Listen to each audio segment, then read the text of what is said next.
தென்னாடுடைய சிவனே போற்றி, எந்நாட்டவர்க்கும் இறைவா போற்றி. அனைத்து தமிழ் உள்ளங்களுக்கும் கனிவான வணக்கங்கள். நாம் இந்த பதிவில் வக்கர பயிற்சி அடையும் சனி பகவானால் ராசிக்காரர்களுக்கு ஏற்படும் சுப மற்றும் அசுப பலன்கள் என்ன என்பதனையும், அசுப பலன்கள் ஏற்படுமாயின் ராசிக்காரர்கள் செய்ய வேண்டிய பரிகாரங்கள் என்னென்ன, வழிபட வேண்டிய தெய்வம் யார் என்பதனை பற்றியும் விரிவாக காண்போம். உங்கள் வாழ்வில் வளமும் நலமும் செல்வ செழிப்பும் பெற்று வாழ்வில் உயரிய நிலையை அடைய எல்லாம் வல்ல இறைவனை வேண்டி விரும்பி கேட்டுக்கொள்கிறேன். வாழ்க்கையில் கஷ்டங்களை மட்டுமே சந்தித்த சில ராசிக்காரர்களின் வாழ்க்கையில் புது மலர்ச்சியை தரப்போகிறார் சனி பகவான். இந்த பெயர்ச்சியின் போது சில ராசிக்காரர்களை வாழ்க்கையின் உச்சத்திற்கு கொண்டு செல்ல போகிறார். ஒருவர் செய்த கர்ம வினைகளுக்கு ஏற்ப பலாபலன்களை கொடுப்பவர் சனி பகவான். சனி பகவான் மனது வைத்தால் போதும், குப்பையில் இருப்பவர்கள் கூட கோபுரத்திற்கு செல்வார்கள். மன்னராக இருப்பவர்கள் கூட முடி துறந்து நாடு இழந்து நலன் போல அலைய வேண்டியதுதான். சிவனாக இருந்தாலும் யமனாக இருந்தாலும் சனியின் தண்டனையில் இருந்து தப்ப முடியாது. எல்லோருக்கும் ஒரே தீர்ப்புதான்.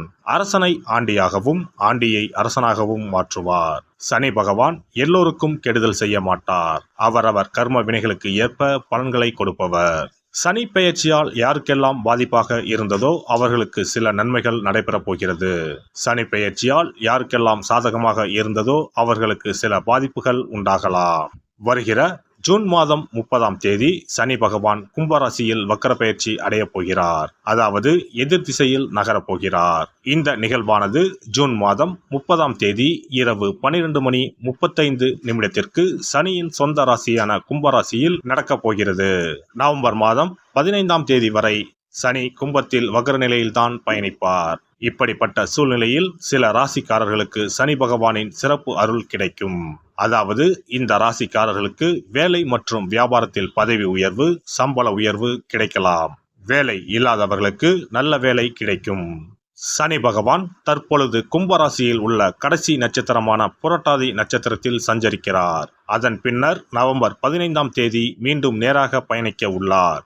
இப்படி வக்கர நிலையில் சுமார் 139 நாட்கள் சனி பகவான் பயணிக்க உள்ளார். சனி பகவான் வக்கரமாவதால் அதன் தாக்கம் அனைத்து ராசிகளிலுமே காணப்படும். அதுவும் சில ராசிக்காரர்களுக்கு பொற்காலமாக இருக்கப் போகிறது. மேலும் நிதி நிலையில் நல்ல உயர்வும் தொழிலில் நல்ல முன்னேற்றமும் ஏற்பட உள்ளது. திருமண வாழ்க்கையில் மகிழ்ச்சி அதிகரிக்கும். இனி உங்கள் ராசிக்கான பலன்கள் என்ன என்பதனை பற்றி காண்போம். மிதுன ராசி அன்பர்களே, இதுவரை இருந்து வந்த பிரச்சனைகள் விலகும்.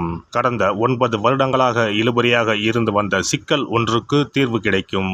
பொருளாதார அளவில் நல்ல பலன்கள் உண்டாகும். எதிர்பார்த்த சம்பள உயர்வு கிடைக்கும். அலுவலகத்தில் உங்கள் கை ஓங்கும். எதிர்த்தவர்கள் அடங்குவார்கள். புதிய விஷயங்களை கற்றுக்கொள்வீர்கள். வியாபாரத்திலும் லாபம் அதிகரிக்கும். குடும்பத்தில் மகிழ்ச்சி உண்டாகும். பிரிந்திருந்த தம்பதிகள் ஒன்று சேரும் வாய்ப்பு உண்டு. புதிய மனிதர்களின் சந்திப்பால் மனதிற்கு மகிழ்ச்சி கிடைக்கும். 10ஆம் வீட்டில் இருக்கும் ராகு பகவான் உங்களை பலப்படுத்தி கொண்டிருக்கிறார். எனவே கடன் பிரச்சனைகளுக்கு தீர்வு கிடைக்கும். அலுவலக ரீதியாகவும் நற்பலன்கள் அதிகரிக்கும். என்றாலும் குடும்பத்தில் ஒருவருக்கொருவர் விட்டு கொடுத்து செல்வது நல்லது.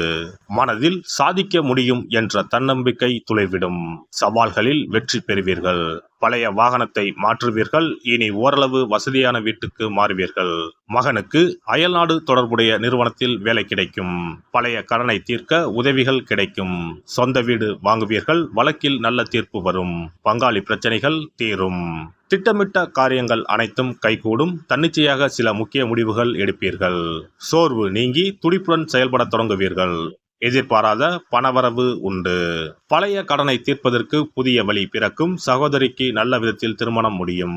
மனைவி வழி உறவினர்களால் ஆதாயம் உண்டு. வியாபாரத்தில் வேலையாட்களை மாற்றுவீர்கள். உத்தியோகத்திலும் மதிப்பு மரியாதை கூடும். இல்லத்தரசிகளே, தங்க ஆபரணங்களை வாங்கி சேர்ப்பீர்கள். பிள்ளைகள் உதவிகரமாக இருப்பார்கள்.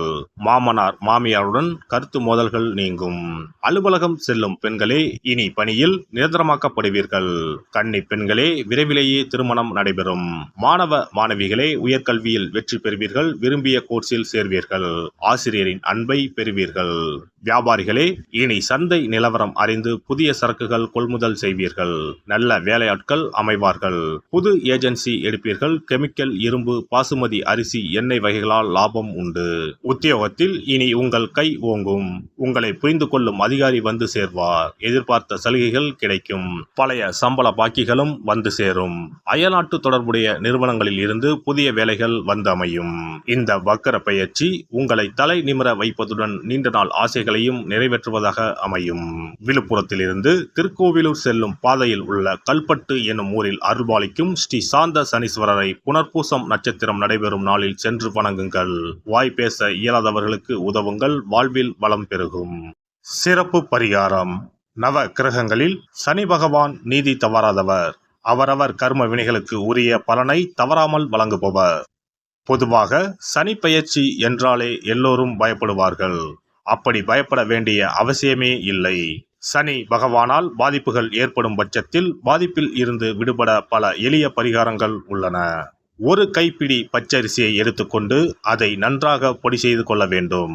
பிறகு சூரியனை வழிபட வேண்டும். சூரியனை வழிபட்ட பிறகு குளக்கரையிலோ மரத்தின் அடியிலோ உள்ள விநாயகரை 3 முறை வலம் வந்து வழிபட்டு விட்டு பொடி செய்த பச்சரிசி மாவை தரையில் போட வேண்டும். அப்படி போடும் மாவை எறும்புகள் எடுத்துச் செல்லும். குறிப்பாக வன்னி மரத்தின் அடியில் இருக்கும் விநாயகரை வலம் வருவது மிகவும் விசேஷம். இந்த பரிகாரத்தை எப்போதுமே தொடர்ந்து செய்வது மிகவும் நல்லது. ஒருவருக்கு சனி தசை வந்துவிட்டால் அவருக்கு சந்தேக புத்தி வந்துவிடுகிறது. யார் சொல்வதையும் ஏற்றுக்கொள்ள மாட்டார்கள். குறிப்பாக அஷ்டமத்து சனி மிகவும் கஷ்டப்படுத்திவிடும். 7.5 சனியின் பாதிப்பை விடவும் அஷ்டமத்து சனி மிக அதிக பாதிப்பை ஏற்படுத்தும். அஷ்டம சனி நடப்பவர்கள் சனியினால் ஏற்படக்கூடிய பாதிப்புகளில் இருந்து விடுபட பின்கூறும் நியதிகளை கடைபிடித்தால் பாதிப்புகளின் தாக்கத்தில் இருந்து விடுபடலாம். சனி தசை நடக்கும்போது எந்த செயல் செய்தாலும் தாமதமாகும். அதற்காக கோபப்படக்கூடாது. பொறுமையாக இருக்க பழகிக்கொள்ள வேண்டும். தினமும் காகத்துக்கு எள் கலந்த சாதம் வைக்கவும். பிரதோஷ பூஜைகளில் பங்கேற்பது நல்லது. சனிக்கிழமை தோறும் சனி பகவானுக்கு இரும்பு அகல் விளக்கில் நல்லெண்ணெயில் தீபம் ஏற்றி வழிபடவும்.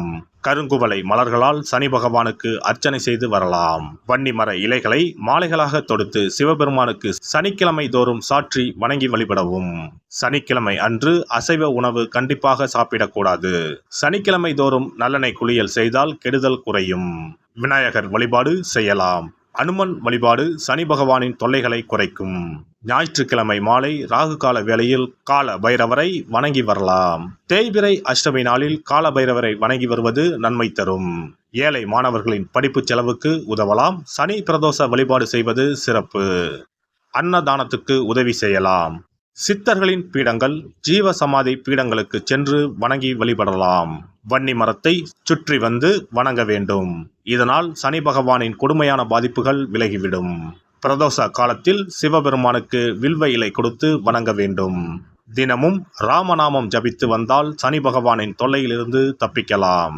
கால்கள் இல்லாமல் நடக்க இயலாதவர்களுக்கு இயன்ற உதவியை செய்யலாம். இந்த வழிமுறைகளை முறையாக கடைபிடித்து சனியினால் ஏற்படக்கூடிய பாதிப்புகளின் தாக்கத்தில் இருந்து விடுபடலாம். எல்லாம் வல்ல இறையருளால் நீங்களும் உங்கள் அன்பு குடும்பமும் உடல் நலம், நீலாயுள், நிறை செல்வம், உயர் புகழ், மெய்ஞானம் ஓங்கி வாழ்க வளமுடன். இந்த வீடியோ பதிவு உங்களுக்கு பிடித்திருந்தால் லைக் பண்ணுங்க, கமெண்ட் பண்ணுங்க, ஷேர் பண்ணுங்க. மறக்காம சப்ஸ்கிரைப் பண்ணுங்க. பக்கத்துல இருக்கிற பெல் பட்டனை கிளிக் பண்ணுங்க. நன்றி, வணக்கம். ஓம் நமச்சிவாய. சிவாய நம.